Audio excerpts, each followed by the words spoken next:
part of settling down and being grounded in life is eventually buying a house. Traditionally, that house has a foundation on solid ground because if anything is off kilter, the whole house may come down. But the houses you're about to see defy the laws of physics. Here are some jaw-dropping houses that defy gravity.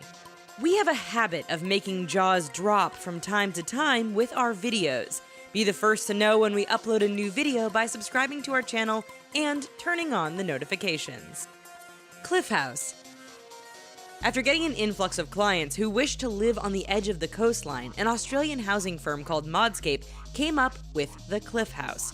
While it hasn't been built yet, it is a very plausible dream for those who wish to live off the ground. The Cliff House is a 5-story home that clings to the side of a cliff. The company took inspiration from barnacles, which attach themselves to anything they can find. Instead of sitting on top of land, Modscape created a design where the house hangs off the side of it. The top floor would be a carport for the resident and their vehicle. Then the resident would go through the different stories of the house with a set of stairs in the middle. The stairs create a natural divide between the two sections. Furnishings would be minimal, and the windows would be so huge so that the resident could enjoy the views of the ocean all around them. It all sounds very Batman-like, or even something that Tony Stark might enjoy. The house would be anchored to the side using steel pins, and Modscape has said that the house can't be built with conventional construction. The Log House. Nikolai Petrovich Sutyagin was a Russian businessman who made a fortune from the lumber business. After having a lonely upbringing, he decided to build a house and just kept building. It was 144 feet tall and it was all made from wood, hence the name The Log House. After he started building the house in 1992, he kept going for 15 years. The house was located in the outskirts of the city of Archangel, and it became an iconic landmark for the town. Sutyagin was originally going to just build 2 floors, but then got inspired after seeing houses in Japan and Norway and decided to keep building. In 1998, he was convicted of racketeering and was sent to prison for 4 years. While he was incarcerated, robbers and business rivals robbed him, destroyed his equipment, and even tossed his 5 cars into the river. After he was released, he continued to work on the house until 2008. Sutyagin's neighbors said the house was an eyesore and a monstrosity. The city said that the local houses couldn't be taller than 2 stories and that the massive wooden structure could cause the whole neighborhood to go down in flames. The courts declared that the house had to be demolished. Cube houses. Living in a cube seems like it would not only be cramped, but if you walk to one side, the cube could topple. Located in the Netherlands in the city of Rotterdam, these cube houses were designed by architect Piet Blom in 1974 and then built in 1977. The trial run of the cube houses were built in Helmond in the 70s before settling down in Rotterdam. Blom modeled the designs after trees, and together, the houses create something similar to the woods. Each house is tilted 45 degrees and sits upon a hexagon-shaped pole. There are 3 sides facing down towards the ground and 3 sides facing up towards the sky. The houses have 3 floors. The bottom is a living space with a kitchen, bathroom, and study. The middle floor has the bedrooms, while the top floor is a viewing deck as well as a functional attic. The cube houses have become an icon of Rotterdam and are very expensive to live in. But if you can't afford a cube house, you can still check out the museum and show cube called the Kijk Kubus. Below the houses are a traffic-free area where there are shops and even a playground for the kids. Free Spirit Spheres. It seems that there's no better way to connect with nature, relieve some stress, and connect with your inner free spirit than being suspended 10 to 15 feet from the ground. If you're afraid of heights, then maybe these gravity-defying homes aren't your cup of tea. Located in British Columbia, Canada, the Free Spirit Spheres don't have a traditional foundation. Instead, they are hung from the tops of trees. You can also anchor the sphere from the top and bottom. There are 3 spheres total, and they all have names. Eve is suspended 10 feet in the air. Melody can be found at 14 feet, and Aaron at 15 feet. While the Free Spirit Spheres are part of a hotel business, people still reside in these spheres throughout the year. You can only access the spheres by climbing stairs or walking on a suspension bridge. And they have also been known to swing and sway in the wind. They are made out of wood and held together by glue. Don't worry, it's sturdier than you think.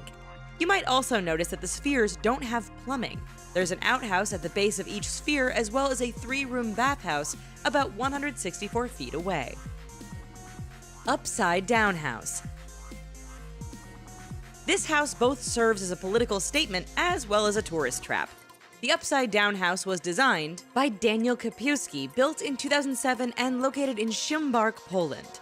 Not only is the house built upside down, but it's tilted as well, meaning that you won't find the comfort of a level home here. The house was built as a political statement on the backwards politics of when Poland was under communist rule. The house would have been done sooner, but workers kept getting disoriented from the uneven surface and the topsy-turvy look. Inside, though, the house is right side up and fully furnished with decorations and furniture from the 70s. There's a vintage TV playing old communist propaganda as well. In case you haven't caught on to the theme yet, Kapiewski was trying to show how Poland's world was literally turned upside down due to communism. Visitors have to climb into the home, and even once inside, despite the right-side-up furnishings, people have gotten nauseous and disoriented.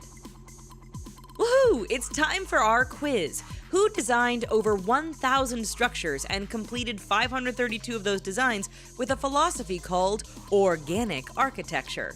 Stay tuned for the answer at the end of this video. Korowai tree houses.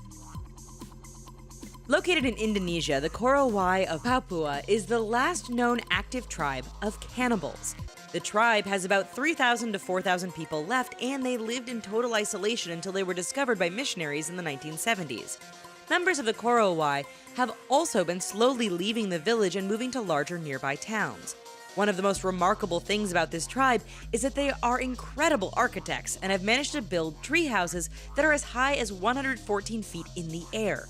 When you look at these tree houses, they look like they shouldn't be able to sit so quietly and sturdy. Banyan or wanbam trees serve as the pole, and the villagers live that high off the ground to not only avoid the swarms of mosquitoes, but also avoid their neighbors and evil spirits.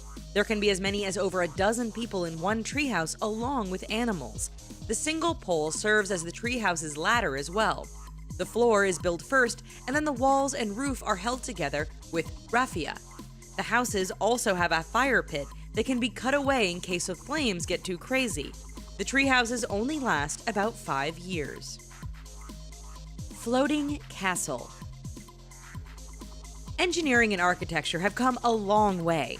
While contemporary designs are amazing, looking at the architecture of times past proves that there were some pretty creative designers back in the day. Take, for example, this house. How is it standing and not toppling over to one side? You could say that the floating castle is a myth and a mystery. Supposedly located in Odessa, Ukraine, this floating house is only supported by a single leg. However, there has been some speculation as to whether or not the house is real because there isn't any information on the architect. Some people have said that it's an old bunker, while others have said it's an abandoned farmhouse. One thing is for certain is that this house looks like it should be in a sci-fi movie due to its intriguing architecture, ability to stay up despite not having additional legs for support, and, well, looking like it was built by aliens. Those who have reportedly found the house have said that it is abandoned, but it attracts guests on a regular basis. Theories as to how the house is still standing remains a mystery, but many people tend to blame aliens or ghosts. Shadow Cliff. Located in the small town of Ellison Bay, Wisconsin, with a population of less than 200 people, Shadow Cliff definitely stands out as one of the most gravity-defying houses in the area. Shadow Cliff was designed in 1968 by Harry Weiss and built in 1969. If you're in the architect and designer world, Weiss's name might sound familiar. He designed the 30-story Time Life building in Chicago, and also led the restoration project of Union Station in Washington, D.C. When you think of Wisconsin, you probably don't think of it as an amazing real estate for a designer home, especially in a small town. But once you see the view, it all makes sense. As you can see, the glass box is suspending over Ellison Bay, which is part of Lake Michigan.